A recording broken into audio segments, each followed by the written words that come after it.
Harvard Law? Yeah, right. And I bet you paid for all this with drug money.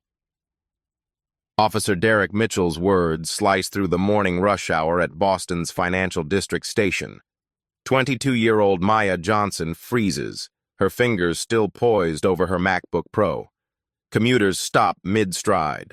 Phones emerge from pockets.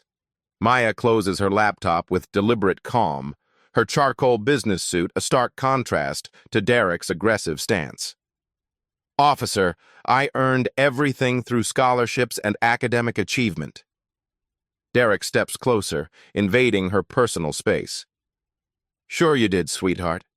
Turn around, hands behind your back. For what charge? Maya's voice remained steady despite her racing heart. Theft, fraud, and now resisting arrest. Derek's hand moves to his handcuffs. The crowd thickens. Someone starts filming. Maya's phone buzzes with an incoming call. Mom, urgent classified. Derek notices the caller ID and laughs mockingly. Let me guess. Mommy's a Supreme Court justice too? Have you ever been judged as a fraud simply for being successful while black? What happened next will leave you speechless. Maya Johnson's morning began like any other day destined for greatness. At 5:30 a.m., she reviewed case files in her Cambridge apartment, surrounded by legal textbooks and Supreme Court decisions. Her Harvard Law diploma hung proudly beside a photo of her grandmother, Judge Rose Johnson, in her federal robes. The top 5% of her Harvard Law class doesn't happen by accident. Maya earned it through 18-hour study days, competing against the brightest minds in America. Her summer associate position at Morrison & Associates wasn't given. It was conquered through flawless interviews and a legal brief that made senior partners take notice. This morning's destination, a crucial client meeting that could define her career. Her briefcase contains documents for a landmark discrimination case, potentially worth millions in settlements. The opposing counsel has already tried to intimidate Morrison & Associates. They have no idea Maya Johnson is coming. Her phone buzzes insistently. 3 missed calls from Mom, classified. Maya frowns. Her mother, Colonel Sarah Johnson, rarely calls during operational hours unless something significant is happening. The last time was when Maya won the Harvard Law Review position. Maya adjusts her grandmother's vintage pearl necklace, a family heirloom passed down through 3 generations of accomplished Johnson women. Judge Rose Johnson wore these pearls when she became the first black federal judge in Massachusetts. Maya wears them to every important meeting, carrying her family's legacy of breaking barriers. Her laptop screensaver flickers momentarily, revealing a photo from last year's Veterans Day ceremony. Colonel Johnson stands in full dress blues, her Special Forces tab gleaming above rows of combat ribbons. Maya quickly closes the laptop, but not before Derek notices the military imagery. Officer Derek Mitchell has been watching Maya for 15 minutes from across the platform. 18 years of police work taught him to spot problems before they happened. Young black professionals in expensive suits represented everything wrong with his changing city. Derek's morning started badly. His wife complained about their overdue mortgage. His supervisor passed him over for promotion, again promoting a younger officer with a college degree. At 52, Derek feels invisible, irrelevant, replaced by a generation that doesn't respect traditional authority. Maya represents his frustrations perfectly. Harvard education, designer accessories, confident bearing everything Derek believes she hasn't earned. In his worldview, success for people like her comes through handouts, quotas, and systems rigged against hard-working Americans like himself. His personnel file contains 47 civilian complaints, 23 involving racial bias. Internal Affairs dismissed them all due to insufficient evidence and union protection. Derek learned to be careful with his words, but his actions speak volumes. His partner called in sick, leaving Derek unsupervised during morning patrol. Without oversight, his worst instincts emerge. Maya's success triggers something primal in him, a need to restore what he perceives as natural order. The financial district station buzzes with Boston's elite beginning another day of making fortunes. Investment bankers check market reports. Corporate lawyers review merger documents. Tech executives discuss IPO strategies. This is where America's future gets decided. Maya chose this location strategically. Public spaces with security cameras provide protection in a profession where she's often the only black face in corporate boardrooms. Her legal training taught her to always document everything, anticipate hostility, and never give opponents ammunition. The morning crowd includes several familiar faces from Maya's professional network.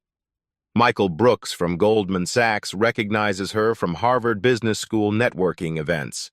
They collaborated on a joint law business case study that impressed professors from both schools.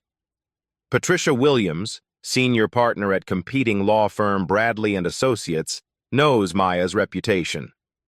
Patricia tried recruiting Maya last summer, offering starting salaries that would make most law students faint. Maya politely declined, choosing Morrison & Associates for their civil rights division. David Rodriguez, financial journalist for the Boston Globe, live streams his morning commute for his growing social media following. His audience includes thousands of young professionals who follow his career advice and market commentary. This morning's stream will become something entirely different. Sarah Matthews hurries past, late for another corporate law assignment. She and Maya studied together at Harvard, pulling all-nighters in the library during their constitutional law intensive. Sarah knows Maya's brilliance firsthand, watching her deconstruct complex legal arguments with surgical precision.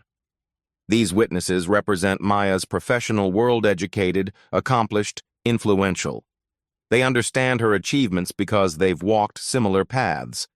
Their presence will become crucial as Derek's harassment escalates.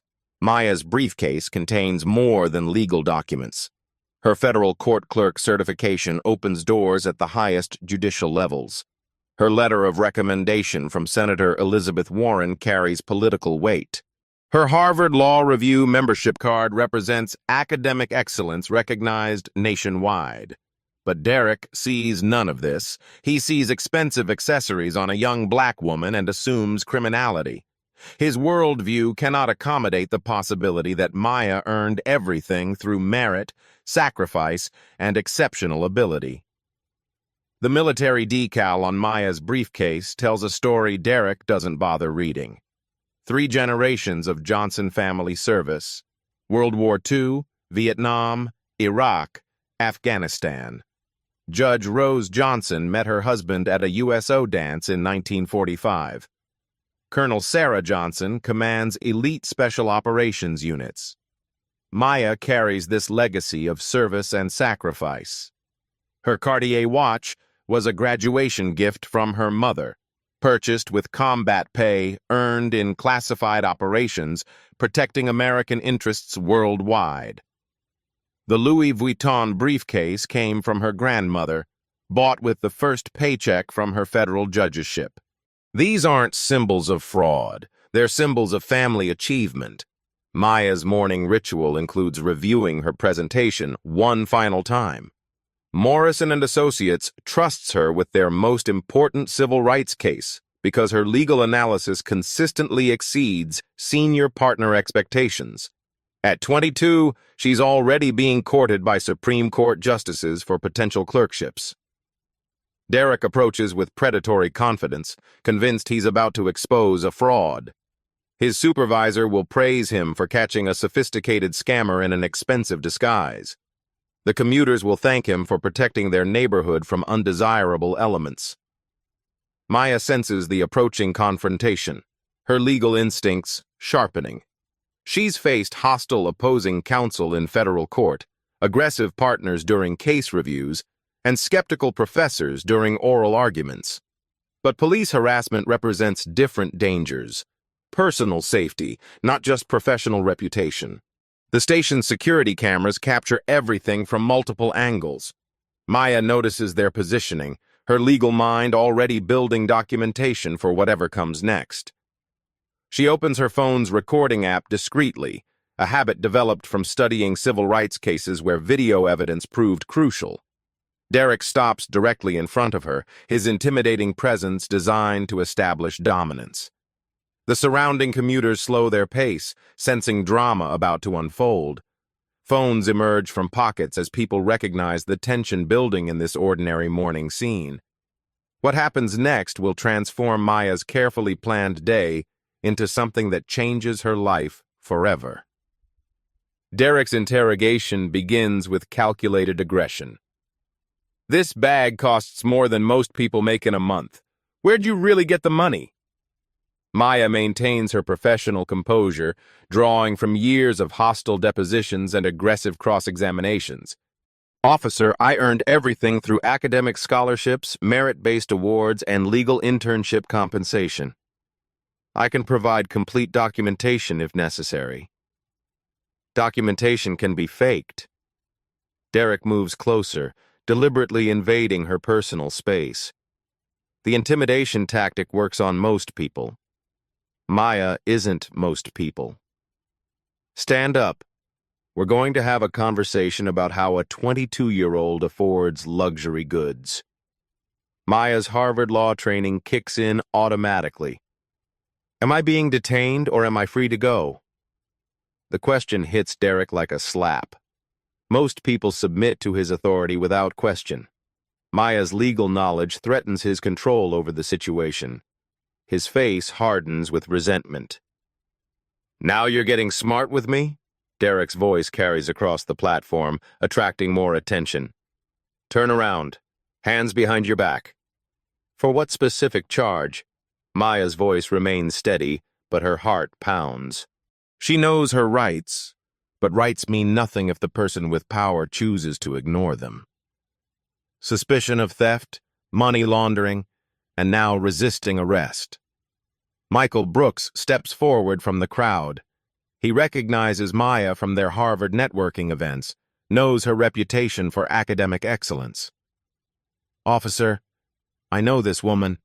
She's a Harvard law student with an impeccable record." "Back off!" Derek whips around, his hand instinctively moving toward his weapon. "This doesn't concern you, and I don't care where she claims to go to school." The crowd tenses. David Rodriguez adjusts his phone angle, his live stream audience growing rapidly as viewers share the unfolding drama.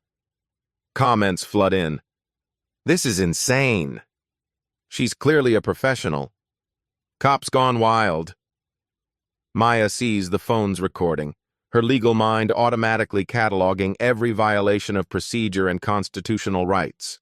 False arrest, unlawful detention, racial profiling, excessive force. The list grows by the second. "Officer Mitchell," she reads his name badge carefully, ensuring her voice carries to the recording devices. "I'm going to comply under duress, but I want you to understand that I'm memorizing every word of this interaction for the civil rights lawsuit that will inevitably follow."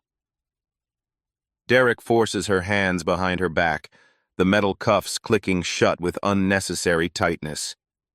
"Civil rights lawsuit? You watch too much television, Princess. No one's going to believe your sob story over a police officer's testimony." Patricia Williams pushes through the crowd, her senior partner authority commanding attention. "That's Maya Johnson. She's one of our most promising summer associates."